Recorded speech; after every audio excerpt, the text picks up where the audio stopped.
Okay, welcome everyone, and thank you so much for joining our discussion today. I'm Mary Fitzgerald. I'm the editor-in-chief of Open Democracy. Open Democracy is a global media outlet that does awesome investigative journalism and storytelling and reporting from all over the world. I'm joining you from Atlanta, Georgia. I feel very fortunate to be here today rather than in Washington, D.C., and we'll come on to that soon. And we have a fantastic panel for you today. I'm going to introduce them really briefly, and then we're going to jump straight into the discussion. Feel free to add any comments or questions in the chat. First of all, we have Ufot from the New Georgia Project, who has been at the forefront of making history in Georgia and in the United States this week. And we're very honored to have her. And she's only going to be joining us for the very first part of this discussion because she's quite busy. There's still quite a lot to do down here in Georgia. We also have Greg Palast, the investigative journalist, who, amongst many other things, has been investigating voter suppression in Georgia for many years. And we have Andra Gillespie, who's joining us from Emory University in Atlanta.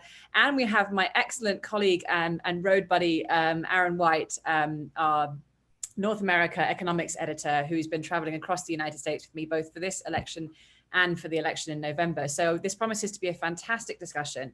I'm going to jump straight to you, Ense, because I know you're incredibly busy and still fighting a lot of fights and a lot of things going on, which I wanted to ask you about. But the very first thing I wanted to say is what really struck me and Aaron being here and speaking to people from here is just how hard it seems to be to vote in the state of Georgia and how many barriers the authorities put up. And so if you could just talk me through what some of those barriers were, why they existed, and how you guys overcame this with this historic mobilization effort.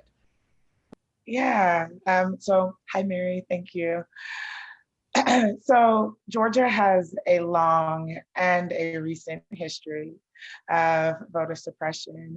And so, as the dust settles and as we sort of learn more about how these races were won and how this state was flipped, I think that it is important to know just how truly remarkable this was, right? Not only, did Georgia elect the first Democratic presidential candidate since 1992. And not only did, they send the first Black senator from Georgia to the United States Senate, and also, John Ossoff, but we did it in the face of, again, extraordinary attempts to mute the Black vote, to mute the youth vote. And so I will just talk about the suppression attempts that we overcame in the runoffs. We saw that they reduced the number of early voting days, the number of days that people could vote early. They reduced the number of early voting locations, right? So places like Cobb County, which is a battleground county in our new battleground state. They cut over half of the polling locations. They reduced the number of drop boxes. So we are still very much in the middle of a pandemic. People are still contracting COVID-19 every day. People are still dying. And drop boxes has been a convenient way for people to drop off their absentee ballots, particularly this time of year, right? Where holiday mail is notoriously wonky, and they cut the number of drop boxes that were available to voters. There was a memo that went out about a week before the election from the Secretary of State that communicated his intent to criminally prosecute individuals or organizations like ours who were preparing to do what we call line warming activities. So bringing comfort to voters, bottles of water, hot coffee, hot chocolate, pizza, that we would be prosecuted if we participated in those events. So those are the waters in which we were swimming as we were working to get the vote out. And how we overcame it was direct voter contact. Direct voter contact gets the goods, right? So we knocked on over 2 million doors. We made almost 7 million phone calls and sent 4 million text messages, talking directly to Georgia voters about the importance of this moment and why we need to show up for each other by voting in these 2 elections. Thank you so much. And I see some comments coming on the chat here. I mean, what needs to happen now? There's a signal this morning that the Georgia House Speaker Ralston has this morning signaled he's open to removing the authority for running elections from the Secretary of State. That's one thing. There's probably plenty of other ideas you have about ways in which democracy can be better served in this state and across the United States. The other thing I just wanted to ask you was, you know, the extraordinary scenes in Washington, D.C. yesterday signal, you know, just how deeply this country needs to change the way it does politics. We were out at this the state capitol yesterday for the protest there, and although it was much smaller and quieter, it was also pretty menacing as well. It would be great to hear from you, Nsé, on, you know, what can we take from this experience, right? What from the Georgia experience? What can we learn when we think about how there needs to be kind of democratic and political renewal across the country? Right.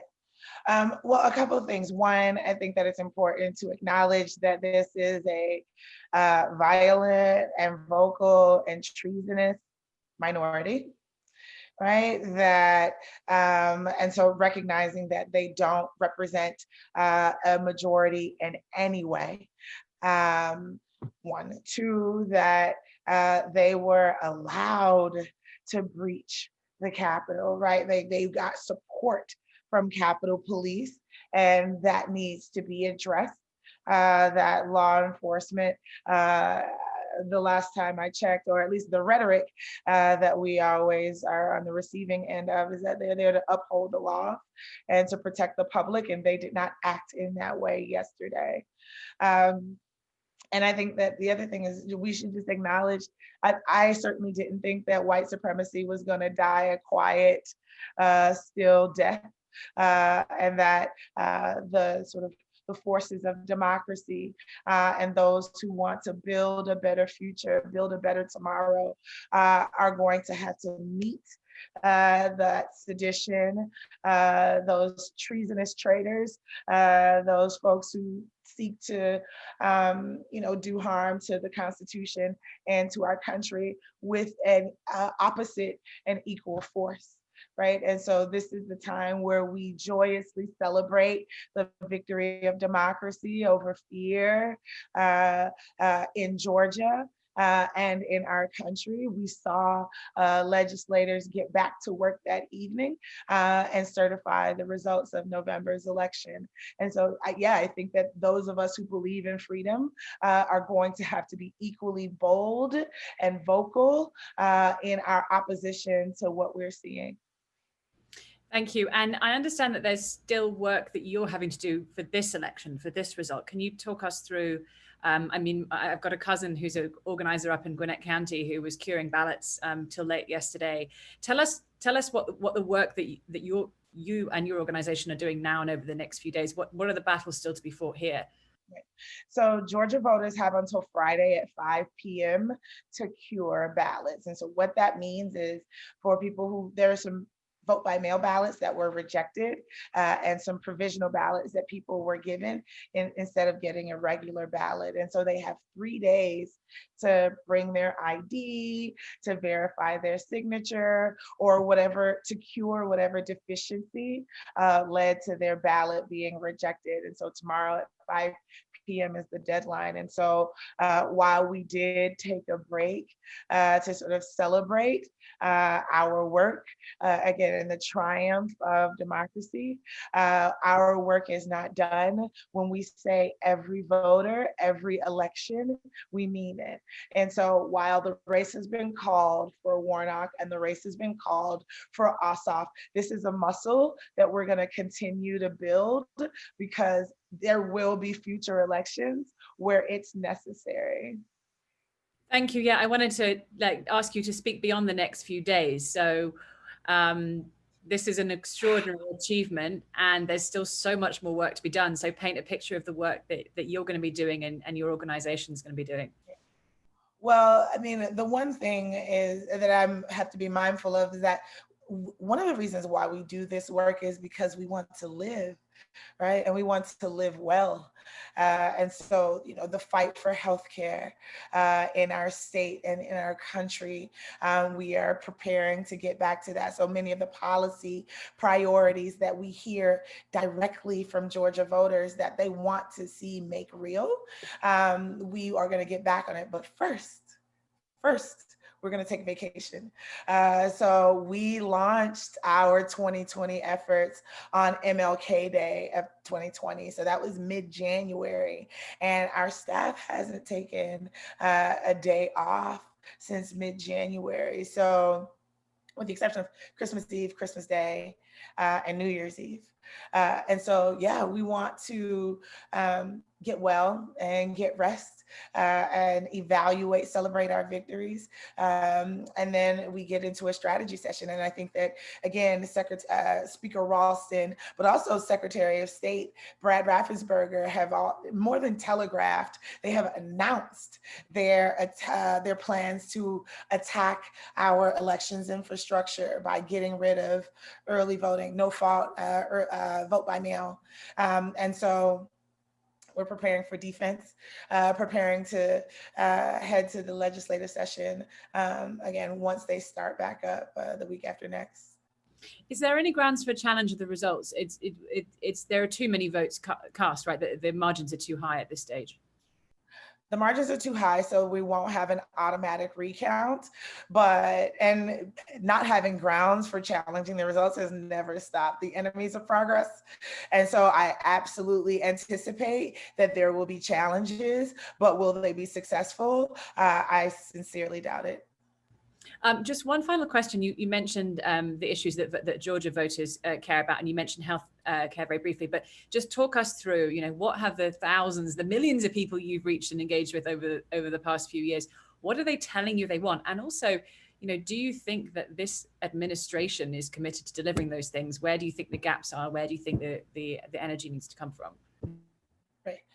So I would say that at the core of all of our work is a very bold and aggressive research agenda. So, from polling and focus groups and surveys to really understand what the priority of Georgia voters are. And so in 2020, there's no doubt that the COVID-19 sort of pandemic, it was at the top of Georgians' minds. Our research shows that for women and femmes, it's COVID as a healthcare issue, right? How do I keep myself safe? How do I keep my family safe? For men, it's still COVID and COVID-19, but as an economic issue. So we're talking about rising unemployment rates. We're talking about how poorly the state has responded to unemployment claims and the delay in providing the relief to Georgia families that they absolutely need in this moment. We are a couple of days away from the lifting of the eviction moratorium. And so there are likely going to be 12 million Americans that are at risk of losing their homes, hundreds of thousands of them just in the state of Georgia.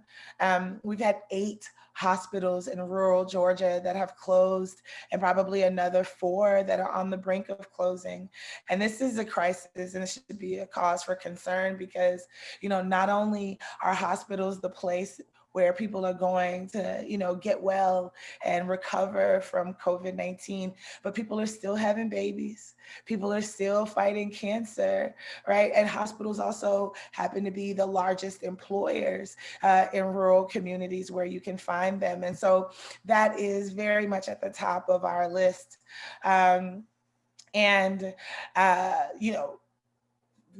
We don't elect messiahs.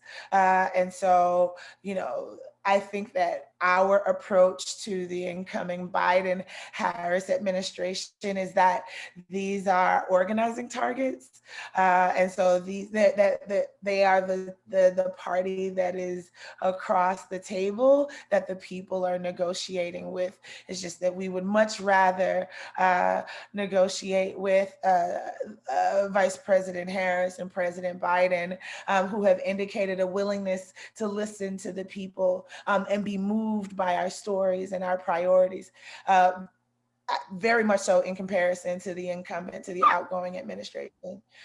So that's where we are. Thank you so much. One final question, if you have just a couple more minutes. Someone, Anna Henry, asked a good question, which is, what kind of pushback did you guys get on the ground, and what persuasive responses did you use in those millions of doorstep conversations and phone calls? Right. I mean, there's a lot. I think that, when I think back to 2018, the 2018 governor's election in Georgia, we registered 18,000 18-year-olds to vote. And it not just because I like alliteration, but because they were moved. If we remember Valentine's Day, February 14th in 2018 was the Parkland shooting at Marjorie Stoneman Douglas High School. And so there were lots of young people, 17-year-olds turning 18, who wanted to register to vote to do something about gun laws because they didn't want to die going to school. And those first-time voters voted for Stacey Abrams by a large majority, and they watched while a governor's race was stolen, and that no one was held accountable. And so going back to them and telling them how important voting is and how it is a tool that they can use to bring about the changes that they seek was a really difficult conversation, and more difficult than it needed to be. We're used to talking to young voters and explaining why voting matters. There is a huge deficiency in civics education in our country. It's not a regular part of public school education. And so the time, taking the time to explain how government works, how our elections work, how we build people power, how we fight back, was definitely a part of some of the pushback that we got. But people were ready. I mean, we've had a president who told us in response to COVID to drink bleach, right? A governor who lied about what he knew about COVID-19, and it's particularly egregious and insulting to Georgia voters because many people know that the governor's mansion is 3 miles. Was that 5 kilometers? I don't know, from the CDC headquarters, right? And so, just dealing with this sort of your government lying to you, and that they're lying to you, can be disorienting and make people question the entire institution, the entire process. And so once that trust is gone, once that belief in the process is gone, it's so difficult to bring people back in. Thank you so much. I see a lot of questions in the audience about what happened yesterday and how can President Trump be neutralized. We will come to that in this discussion, so please stay tuned. I would also just like to flag that we have a podcast coming out on Saturday. If you subscribe to our podcast feed, you can hear from not millions, but from many voters all over Georgia. We've traveled across the state, so you can hear about what they've been telling us about what they're looking for and what they're hoping. And you can also sign up to our newsletter to get all of our reporting. I wanted to come to Greg Palast now, because Greg, you have been investigating voter suppression in Georgia for a very long time. Some of the things that Ense was talking about. It would be great if you could just give us the quick version of what you discovered doing this investigation, and because it's an extraordinary story of voter suppression.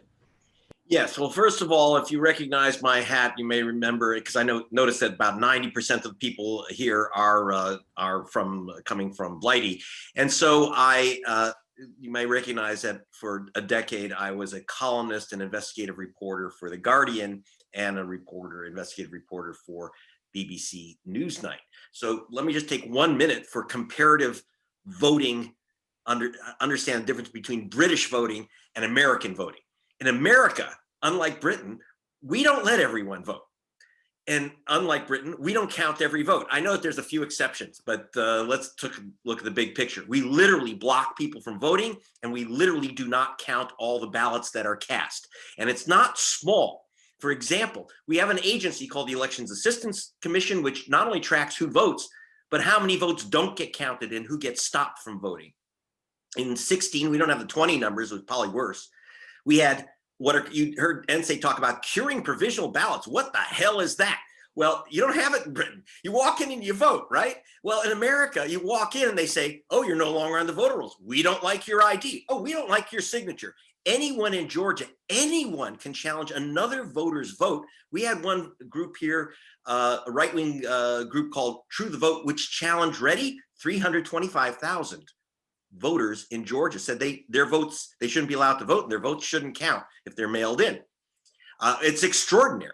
So for example, in 16, 925,000 provisional ballots were cast and not counted, officially rejected. That's almost 1 million.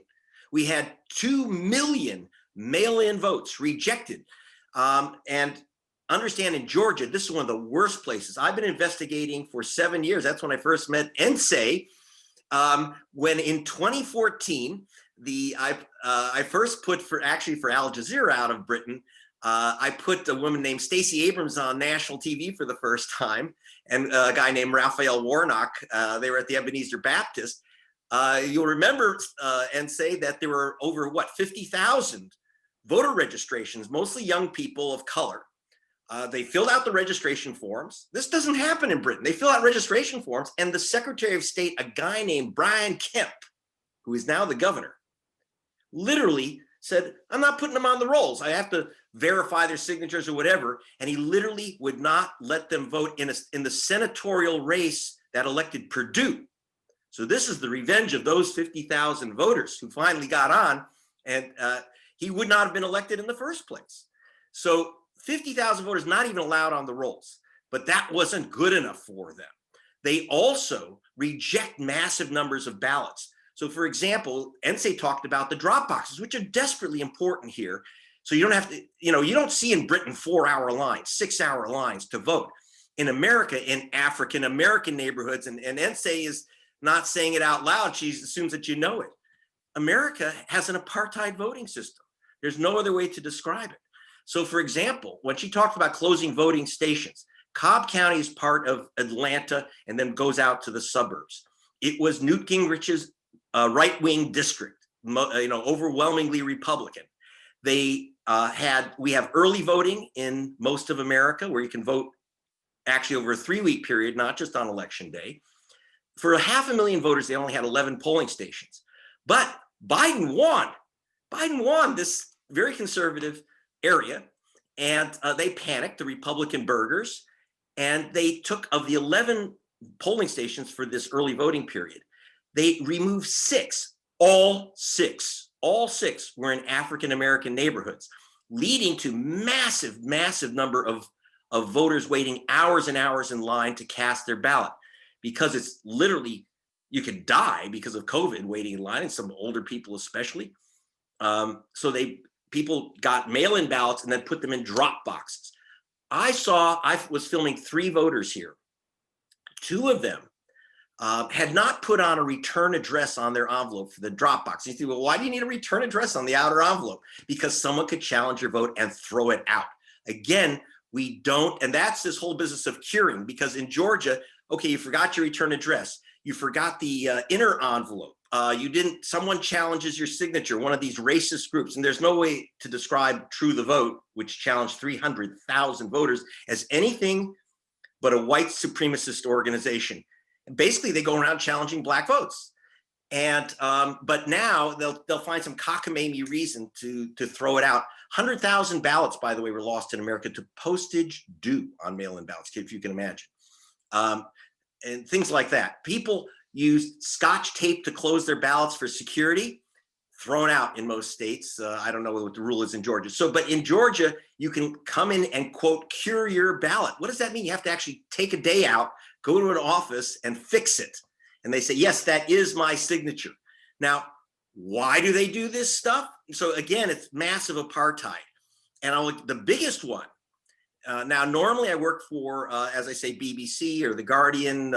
Rolling Stone was supported my work in investigations in Georgia for years. But this year, I decided to work with voting rights groups. You know, I decided to be more of an American than a journalist, not just a journalist American. And I investigated the fact that, are you ready for this? 300,000 voters were erased from the voter rolls. You don't do this in Britain. It's called purging. Purging. It's like, you know, that the TV show, The Purge, where once a year you can kill anyone you want. Well, once a year, we have these political hacks called secretaries of state. They're in charge of the vote, and they have once a year the right to erase voters they don't like. I know it sounds insane. They have to have some excuse. Now, I went through their list. They said 300,000 people had left Georgia or left the county where they registered. And obviously, if you don't live in Georgia, you shouldn't be voting in Georgia. In fact, you go to prison for 5 years if you do. So they removed these people. So I said, I was in 2018, I was at the polling stations. I had the list of the people being removed for moving, and one African-American and Latina voter after another was thrown out of the polling station saying you can't vote. Why? You don't live here anymore. They haven't moved, including infamously, I filmed a woman who was hysterical, crying hysterically that her grandmother, after voting the same place 50 years, was thrown out of the polling station because she had supposedly moved, doesn't live in Atlanta anymore. This is Martin Luther King's 94-year-old cousin, Christine Jordan. And I went to the house where she supposedly moved out of. They took away her vote, and one voter after another. So then I said, well, wait a minute. Let's go through this systematically. And it turns out, who knows where you live? The post office, the postal service. And it turns out that under federal law in the US, you can't remove voters for leaving Georgia or leaving Atlanta unless you check with the post office. And it's not just common sense to check with the post office if someone moved. It's federal law. Well, the state of Georgia, Brian Kemp, now the governor, and he made himself governor in 2018 running against Stacey Abrams because he was in charge of the vote. He erased these voters. In 2018, he erased 340,134 voters, according to our experts. This is often cited, this case of Christine Jordan and the 340,000 voters is often cited by Stacey Abrams and other activists, which we discovered. And again, we're not guessing or estimating. We literally went to the post office with technical experts. And by the way, that was paid for by Stacey Abrams in Fair Fight, and literally went through name by name, obviously with a lot of computers, verifying people's address. 340,000 voters, 1/3 voters were illegally, wrongly removed from the voter rolls in 2018. That elected Brian Kemp over Stacey Abrams.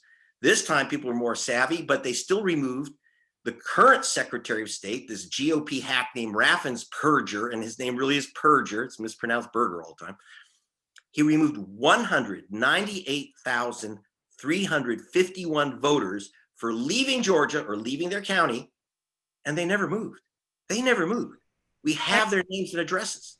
And so what happened was, the ACLU put out that report. So this is the type of games that they play here, which if you're British, you can't imagine this stuff. It's insane. Yeah, thank you so much. That paints a really stark picture. And some of the questions that are being asked in the chat are, why didn't Obama do anything about voter suppression? And I wanted to pick that up, really, that point, and come to you, Andra, and ask you more about, what's possible now, right? So we've NSA and many other organizations like the New Georgia Project have managed to help Georgia to this historic win, despite the stark, naked disadvantages that they're working against, right? Now there is a Democrat-controlled Senate, There are obviously so many problems. NSA spoke to some of the issues that that Georgia voters want to see prioritized.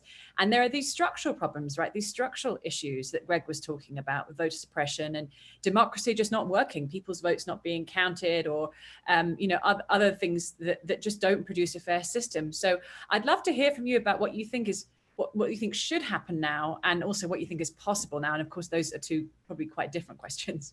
Yeah, well, thank you very much. I will say that I disagree with some of the stuff that Greg says. I don't know if this is the right forum to get into that, but there is a different view out there that I think is also sort of, very firmly sort of understands and wants to fight what voter suppression is. And so part of the thing that we want to do is to make sure that we are careful about sort of defining what is voter suppression, what are procedural failures, and making sure that we understand what some of those bright line distinctions are.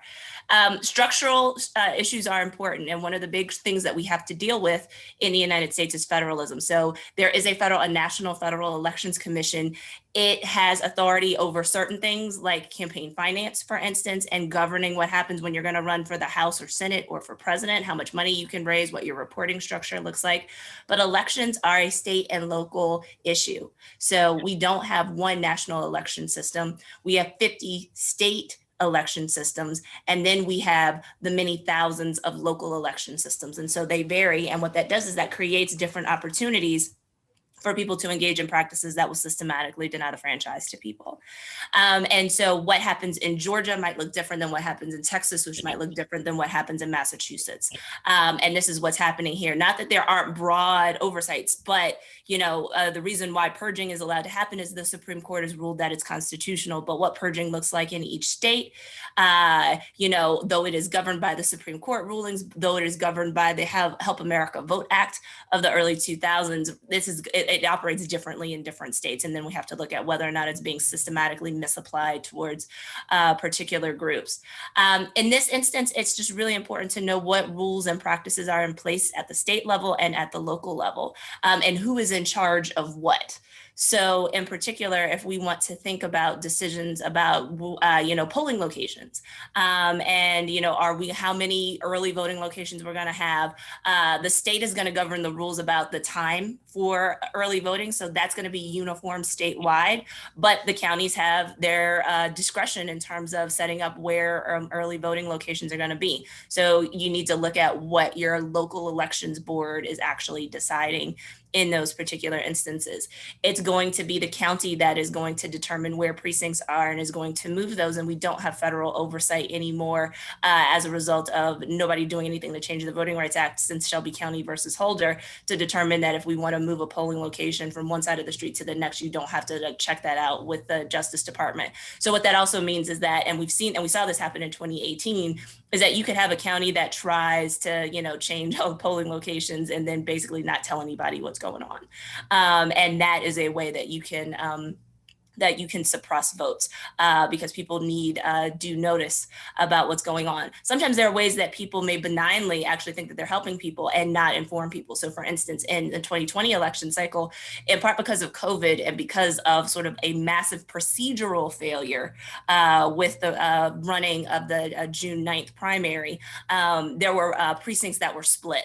And a hope to sort of reduce traffic and to try to eliminate wait times. But if people weren't notified that their precinct location had changed, right, you don't realize it till you get to the front of the line after having stood in line for a half an hour and you've got an hour lunch break, right? Then what was intended to help actually could end up hurting people. So it's a multi-layered type of thing. And I think it's also important to know that voter suppression shapeshifts. So if we were having this conversation in 2015, we would be talking about exact match and voter registration. So the idea that in Georgia anyway, that, if your name on your voter registration application isn't spelled exactly as it shows up on your driver's license, they can reject your voter registration application or at least give you a hard time before they let you vote.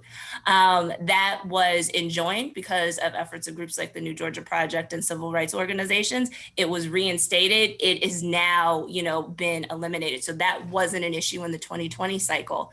And so now the terrain is shifting shifting to changing the rules about voting. So, the things that we're looking at in the 2020 election cycle is Brad Raffensperger trying to respond to Republican calls of voter fraud by saying, well, okay, then, just on the safe side, we should make everybody put a copy of their driver's license in their voter registration or in their absentee ballot, just so that we can do that. So this is going over and above the signature match issue on an absentee ballot. That's being done in part as a response to political pressure, but it's actually creating this additional hurdle that's going to make it harder for people to vote. And then there's the very naked, oh my gosh, all these people voted by mail and they voted Democratic. So now Republicans might be interested in trying to eliminate absentee balloting pretty much altogether, unless you have a health reason or you have a legitimate travel excuse. So the irony of it was that Republicans nationally, we can look at other data, were more likely before Donald Trump made, voting by mail such an issue, were more likely to vote by mail, in part because they're older and they tend to be the ones who need absentee balloting. So this was a lifeline for Republicans until Donald Trump muddles it and makes it a big issue. And so now it's being called into question, right? And so that's pure partisan gamesmanship that's going on there, which in a state like Georgia, where party and race are correlated with one another, right? It's hard to sort of distinguish this from being a systematic way to deny people of color the right to vote. Yeah, I wanted to pick up several things there. I mean, I wanted you, Andra, to speak a bit about what this result means, what we can see. I mean, one of the things that really struck Aaron and I when we were particularly in kind of white rural Georgia, and we went to a Kelly Loeffler rally, apart from the fact that no one was wearing masks and everyone was huddled together, which was terrifying, was that the sales pitch that these candidates were running on was poor. I mean, I don't think even Kelly Loeffler believed it. I watched her, I listened to her, and it was the basic pitch was hold the line, right? It was like, here we are in the middle of a crisis which is killing thousands of Americans every day.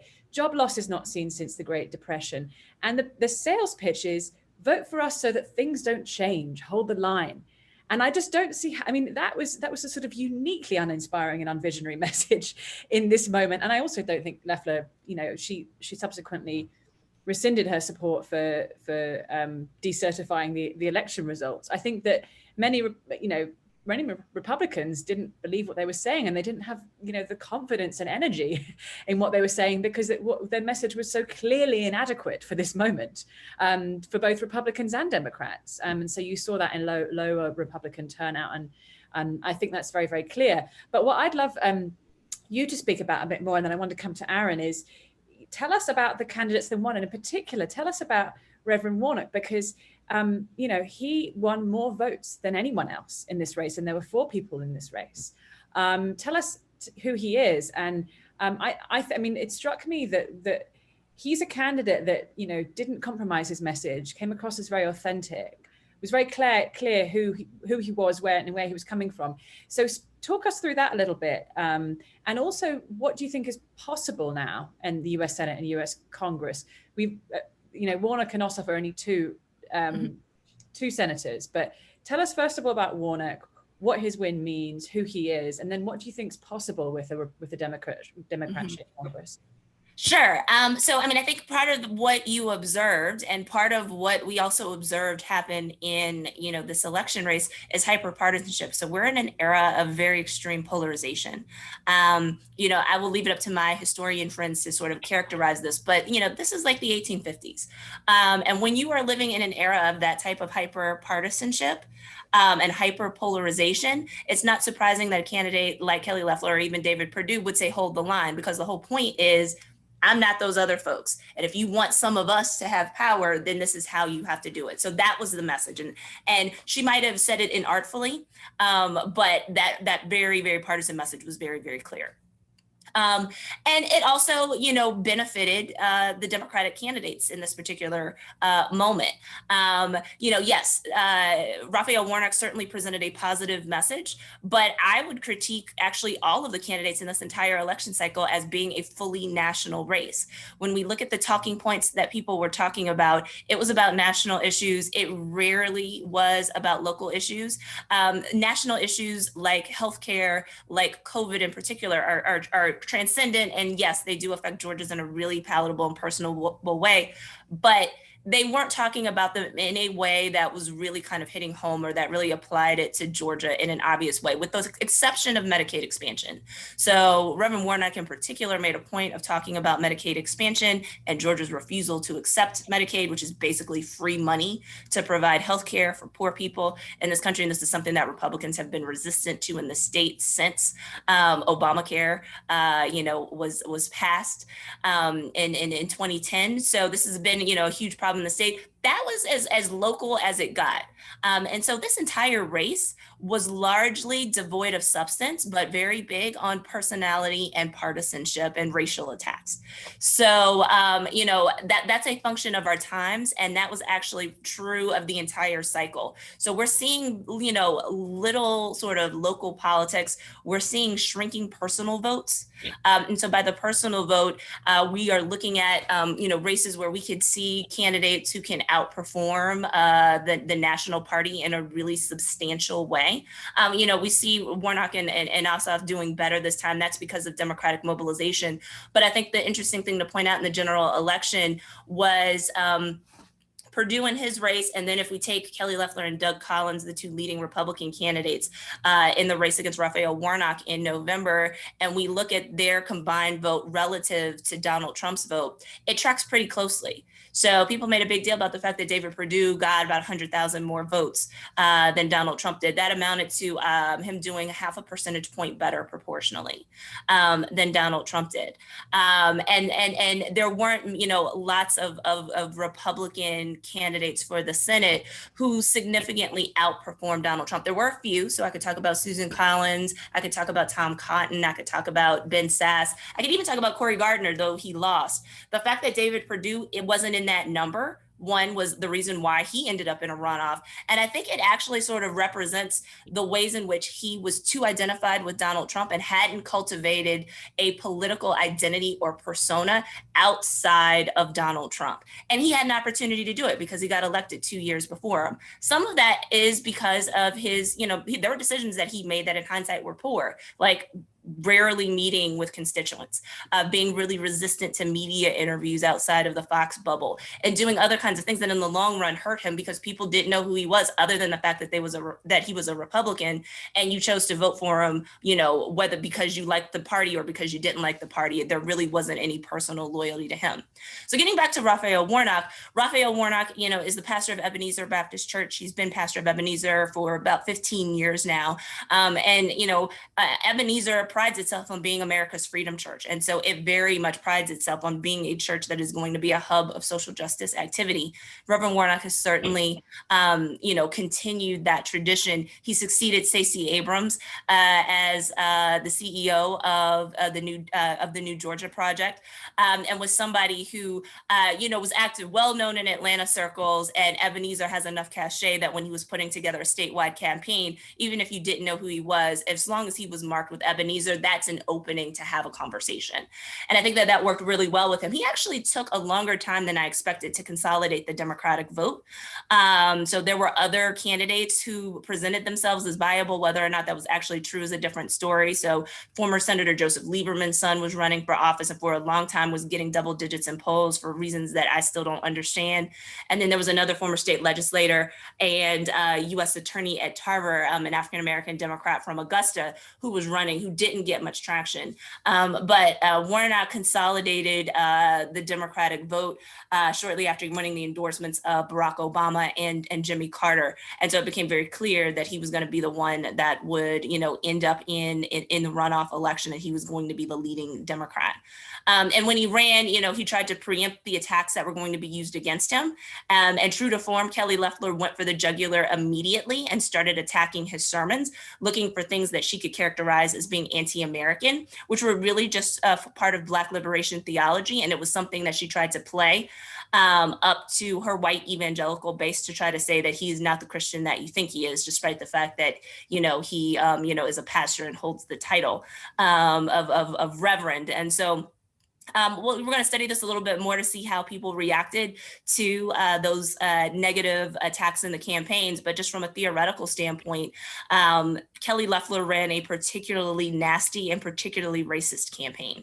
And Raphael Warnock is now the U.S. Senator from Georgia.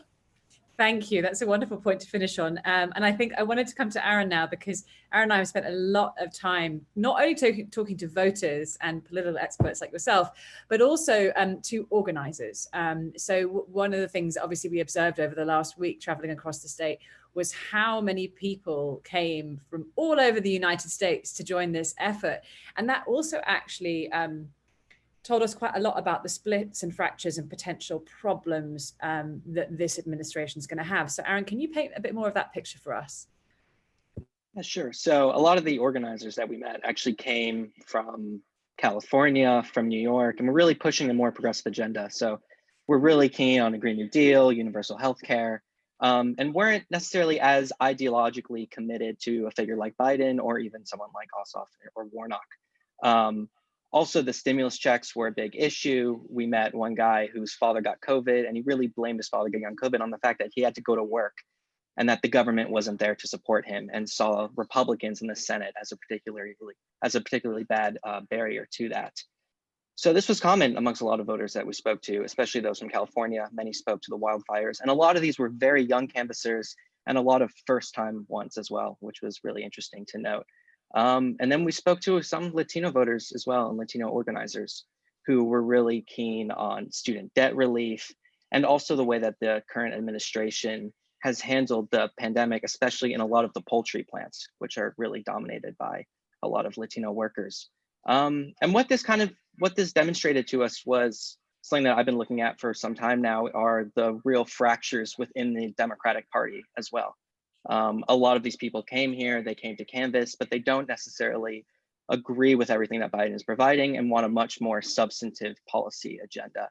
So we also met one canvasser down in Savannah who doesn't really like Biden particularly that much. He sees him as a neoliberal, as too close to big business, but is saying that the only way to get anything done is if Democrats win the Senate. And now, obviously, it's a 50-50 split. Kamala Harris is the deciding vote. So each individual senator will have an extraordinary amount of power.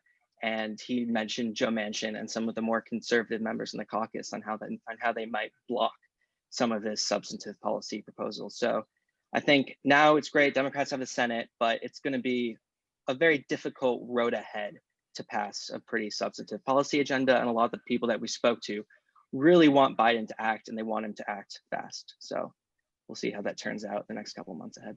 Yeah, it's interesting. It's the battle for the soul of the Democratic Party, or whatever else you want to call it, is going to be the thing to watch over the next couple of years. Looking ahead to more immediate things, and there have been a lot of panelists, I think, who've joined because they have seen the horror splayed across global news media. Should the 25th Amendment be invoked after what happened on Capitol Hill yesterday?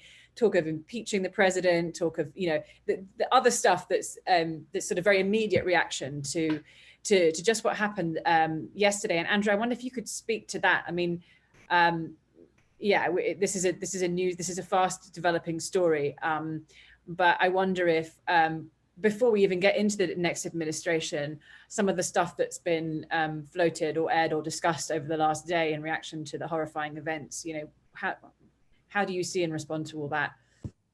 Well, I support invoking the 25th Amendment. President Trump's unfit for office. And I think that there's an argument to be made that, there may be something without a diagnosis that looks like, being mentally unfit for office, right? Anybody who would incite a riot, is somebody who, cannot be trusted with the nuclear code. I think the big challenge that we have is time. And so, the problem with impeachment is drawing up articles of impeachment and sort of, going through the process that would need to happen in order to start that is not going to finish before January 20th. And so President Trump has run down the shot clock on that one, so to speak. Could there be other things for instance, could Congress, this is totally symbolic, but could Congress censure the president of the United States for his actions? That would be appropriate, but it's symbolic and it's limited in terms of what's going on.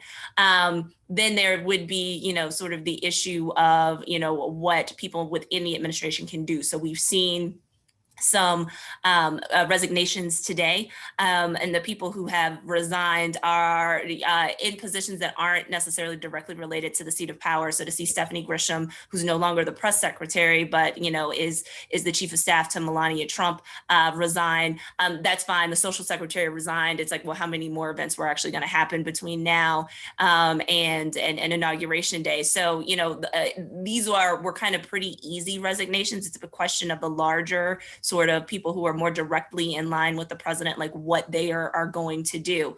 I think the big question from this is, yes, one, will somebody try to invoke the 25th Amendment? But if they don't, will President Trump's power be neutered? Like, would he see this as a sign of perhaps I shouldn't try to, pardon myself now, or maybe I'm done with pardons that I'd planned on doing? I don't know the answer to the question. And when we're dealing with somebody who we think suffers from narcissism or egomania or something, having sort of, started a riot and having the world kind of turn against you might not be a deterrent for engaging in megalomaniacal behavior. And so, it's going to be a pretty fraught next couple of weeks as we wait to see what his next move is, which I think is highly erratic and unpredictable. So do you think there's a serious danger that there's just going to be more of this? I don't quite mean storming of the Capitol and occupying, but, my feeling last night was, he's been in power for 4 years. Let them like run down the clock to the 20th, and then he's gone. And I know that that's obviously, there are good and very, very important reasons why action should be taken, and I take that very seriously. But from a tactical viewpoint, right, how much more trouble can he cause in office? What can be done to stop it? Is he going to leave? How is it? Those kinds of very pragmatic step-by-step questions over the next couple of weeks. I think that's hard. I mean, at this point, yes, he could have actually run down the clock so much or alienated everybody that he's constrained from doing anything else that would be particularly controversial. And if I could have a guarantee that he would stay in his bedroom for the next week and a half, I'd probably be okay with that. But I can't guarantee that that's going to happen. And so I think that's why everybody's fraught. The other thing is, while I don't expect anybody to rush the Capitol anymore, and they've secured a perimeter around the Capitol that's pretty much going to make it impossible for anybody but, members of Congress and their staffs to be able to get into the building, between now and the inauguration. The things that I, would still be worried about are people who are still enabling the president. And I think that that's the thing that is most disheartening, is that, yeah, we saw people like Kelly Loeffler, take a little bit of an about face and a change of heart. But I still also see other people who are enabling and still rationalizing what's going on, as though saying that we were wrong, the president was wrong, this shouldn't have happened, is somehow now like you have to be, a Democrat now. And so the fact that there are Republicans who still can't retain their Republican identity and say, the last 4 years were a mistake, and we shouldn't, have allowed it to get this far, and we made mistakes in supporting and enabling this, I think is still sort of the part that's really troubling. I mean, the fact that people like Josh Hawley and Ted Cruz could still go on with their challenge after what happened. Right. And I'm not talking about sort of your typical Freedom Caucus conspiracy theorist kind of group. Like, we would have expected like your Jim Jordans or your Marjorie Taylor Greens to kind of still be down with what was going on. But people who purport to be smarter and to know better. Well, let me be careful. I'm not trying to cast aspersions on certain members of Congress, but people who usually try to cast themselves as being more elitist than that, still went forward with this, with this challenge, right? Like, that's the part that I'm still concerned about. Thank you. Yeah, I mean, for the podcast episode that Aaron and I made when we covered the November election, one of the big questions was, actually Trump is pretty incompetent, pretty scary and dangerous, but pretty incompetent. And is the danger that a much more competent far-right leader and movement emerges within the next 4 to 8 years? Someone who can more effectively harness the energy of what we saw yesterday, with people who are disaffected on both the right and the left, given that the country is in the situation that it is in, and that the the administration is going to find it hard to pass legislation and sort of make meaningful differences in people's lives. Is what we're seeing here maybe, the death throes of the Trump presidency, but what happens next? And Greg, I wanted to ask you about that quickly, because we met up the other day. You'd just been to a biker bar in rural Georgia, and bring us a few of those perspectives. Yes, well, just keep in mind, Trump ain't leaving. That is, he's leaving the White House. There's no question about it, I think. And by the way, there is an important resignation. Elaine Chao, who is the wife of now minority leader of the Senate, Mitch McConnell. So that's a signal he's trying to distance himself. Trump may leave, but he's going to be head of the right wing of the party. And he can punish senators and congressmen and congresswomen who don't toe the line. That's why you still had 94 Congress people vote to not certify a democratic election. It was crazy. It was decided by 7 million votes. So he's still there, and he's there to punish, and he's there to call out and punish. And you're right, we could have someone who will then be the candidate who takes Trumpism to a competent level, then look out. So it's not the next 2 weeks I'm worried about. It's the next basically 20 years. I'm very concerned that we have a new brown shirt force in America, which is empowered, which knows it can hold office. These are people who were considered fringe nuts that no Republican wanted to be seen taking a picture with. Now they're proud of taking their pictures with these barely disguised white supremacist organizations and violent organizations. So I'm worried that Trump ain't going nowhere. His tweeting thumbs are going nowhere. They're going to be with us. So it's the future here that I am worried about in creating basically this shadow party within the Republican Party, which may end up, which is at this moment, the majority of that party. Very, very dangerous stuff. And of course, go back to where we started. If we don't work on this issue of vote suppression, of blocking the vote, and what I call the apartheid voting system of America, if we don't get rid of that, we're going to have basically unelected presidents. And by the way, it doesn't start with Trump. You also have, the theft of the election by George Bush. They are unashamed in America of stealing elections. It's considered fair game, and that culture must stop. And the violence that now imposes it from the Trump faction, Trump or no, has to stop. Thank you. Andra, will you leave us on a note of hope, or at least pragmatic optimism? What needs to happen? So we've cast the fear. I mean, Aaron and I were at the Georgia State Capitol yesterday, and a former Ku Klux Klan leader walked past us, fully armed to the teeth. And I was trying to get the militia guys there to talk to me, and no, ma'am, sorry, we don't talk to media.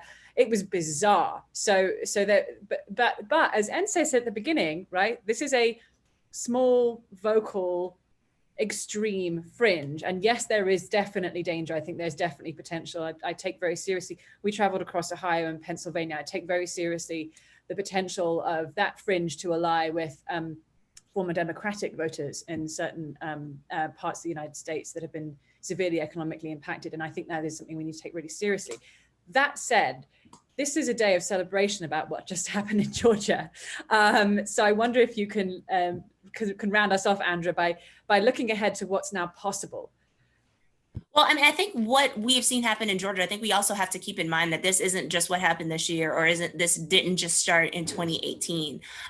There have been people who have been organizing new voters in Georgia for a decade.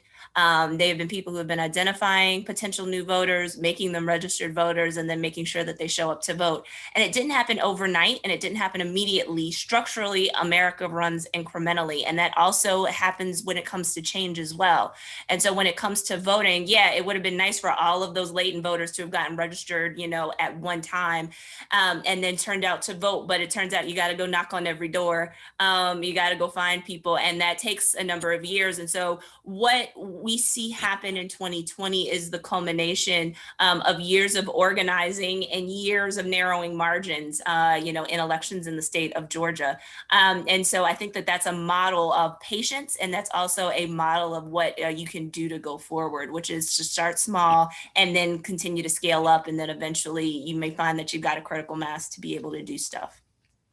Thank you so much. And thank you both for joining us, and Aaron for joining us too. Aaron and I are releasing our podcast Saturday morning, so you can hear everything that we got up to in Georgia. Do sign up to our newsletter as well. We'll put that in the chat again for all our coverage of this historic race and everything that's going to happen going forwards. So, and thank you everyone for joining us. Thank you for your questions. And yes, have a good day. Thanks. Bye-bye.